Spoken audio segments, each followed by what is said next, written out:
Bonjour à tous, bonjour à toutes. Bienvenue sur ma chaîne. Après mes vidéos sur les cactus et les sombreros, je continue mon voyage au Mexique en vous proposant une réalisation de hamac de table en papier mâché avec son support. Celui que j'ai réalisé est relativement petit, mais il a été conçu pour porter des friandises, principalement des bonbons. Il fait 35 cm de long, 10 cm de large et 18 cm de hauteur. Vous pouvez l'adapter à d'autres hamacs beaucoup plus grands. Par exemple, dans une cuisine, une salle à manger, un hamac portant des fruits frais, ou dans une chambre d'enfant, un hamac pour des petits jouets et des peluches. Vous pouvez, ce sont que des suggestions, et vous pouvez très bien l'intégrer pour d'autres usages. Je pense par exemple à l'intégrer dans un tableau 3D, pourquoi pas, ou autre. Alors des hamacs, nous les connaissons actuellement principalement pour des usages de loisirs extérieurs. Ils sont réalisés dans plusieurs matières, mais ça n'a pas toujours été le cas.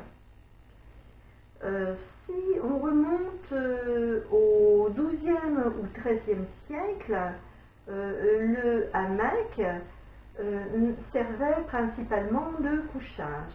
Donc dans une première partie, je vais vous expliquer les origines, la découverte du hamac, son adaptation à d'autres usages, notamment dans la marine, également son industrie qui est plutôt artisanale et son évolution du hamac initial au hamac actuel. Et je vous conterai une légende, la légende maya sur les hamacs, qui subsiste toujours. Donc, comme je vous disais, entre le XIIe et le XIIIe siècle, les Indiens d'Amazonie et les Indiens Taïnos de la tribu Arawak qui peuplait Haïti, qui s'appelle aussi la Hispaniola. Donc ces Indiens ont pensé, afin de ne plus dormir à même le sol, à tisser des hamacs à partir de lianes et de racines d'arbres.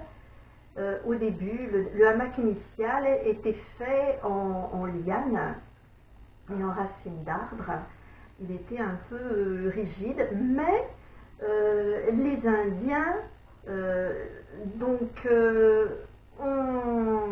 trouvé ce moyen pour s'isoler du sol et des piqûres d'insectes et des morsures d'autres animaux. Et en plus, il était très pratique parce qu'on le mettait entre deux arbres, on l'enlevait et on repartait avec, donc on pouvait le transporter partout. Donc il a été répandu, et en 1492, c'est Christophe Colomb, en découvrant Haïti, qui a également découvert le hamac. Et il l'a appelé le nid des anges. Et il a tout de suite pensé à l'intégrer au navire, à la marine. Il nous l'a rapporté en Europe et s'en est servi à bord des bateaux, notamment dans les soutes, dans les cales des bateaux. Et ça permettait aux marins de ne pas être à même l'humidité du sol et d'éviter l'invasion des rats dans les cales et les piqûres d'insectes. En plus, c'était pratique parce qu'il l'attachait, il le mettait et il l'enlevait pour libérer de l'espace. Les hamacs dans les navires bougeaient, tanguaient, et les marins l'ont appelé le branle. D'où l'expression branle-bas et branle-bas de combat. Alors, au son du clairon, l'ordre du branle-bas, c'était le réveil, et les marins donc, descendaient de leur hamac et le détachaient et le pliaient.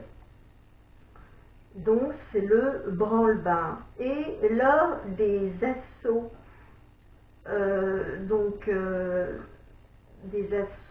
des combattants dans la marine, donc c'était le branle-bas de combat, c'est-à-dire toujours avec le clairon, on donnait cet ordre-là, branle-bas de combat. Il fallait donc prendre les hamacs qui étaient pliés et les marins les mettaient sur le bord du navire de guerre, et ça servait à amortir les impacts des assaillants, les impacts des assauts. Donc c'est le branle-bas de combat. Donc l'utilisation du hamac dans la marine a été une période longue, environ 5 siècles, jusqu'à 1970, donc du début du XVe siècle jusqu'à 1970. Et à partir de 1970, il a été enlevé pour faire place à des banquettes en dur. Le hamac est très utilisé encore dans les pays d'Amérique centrale, comme le Mexique, et en pays d'Amérique du Sud, comme la Colombie et le Brésil. Alors pour des raisons de commodité, tant à l'extérieur qu'à l'intérieur de la maison. À l'intérieur de la maison, en plus des lits, bien souvent, les Mexicains, Colombiens et Brésiliens ont des hamacs qui peuvent pendre et dépendre à l'intérieur des maisons, et à l'extérieur, il apporte donc plus de confort parce que il isole des piqûres d'insectes, il apporte de la fraîcheur des courants d'air, de par ses balancements, et il reste quand même beaucoup plus frais qu'un matelas, et on peut le laver. En plus, il peut se pendre et se dépendre et laisser de la place à l'intérieur de l'habitat. Mérida, qui est la capitale mexicaine du Yucatan, reste la capitale du hamac, capitale artisanale. L'artisanat du hamac est prépondérant pour l'exportation et le tourisme. Donc le hamac est décliné en toute taille, taille enfant, taille 1 place, 2 places, 3 places jusqu'à 4 places, et en différents matériaux. Donc au début, le hamac était fait en corde de sisal. Enfin, le tout début, c'était fait en liane, comme je vous ai expliqué, en liane et racines d'arbres. Après, il a été fait en corde de sisal. Donc le sisal est tiré du cactus énequin. Puis après, il a été décliné en filet de nylon et en filet de coton, qui est beaucoup plus agréable et confortable, jusqu'à être tissé, et on y a rajouté des fioritures, et voire même matelassé. Donc à Mérida, dans la province du Yucatan, il subsiste une légende maya du hamac. Donc je vais vous conter la légende maya du hamac. C'est l'histoire d'une déesse qui se pique à la cheville par une épine de cactus. La douleur a été violente et la peine n'arrêtait pas de saigner, saignait abondamment. Le roi Maya s'est énervé et s'est mis en colère. Il a été prendre la branche du cactus hennequin et il l'a frappé violemment au sol. Et il en est sorti des fibres. Les Mayas ont eu l'idée de prendre ces fibres pour tisser les cordes de sisal. Et ils en ont fait, donc avec le sisal, ils ont fait des hamacs. Donc, est-ce que la légende de l'épine qui a piqué la cheville de la déesse est vraie? On ne le sait pas, mais la légende qui rapporte que le sisal tiré du hennequin, donc de la fibre du hennequin, a permis de confectionner des hamacs est vraie.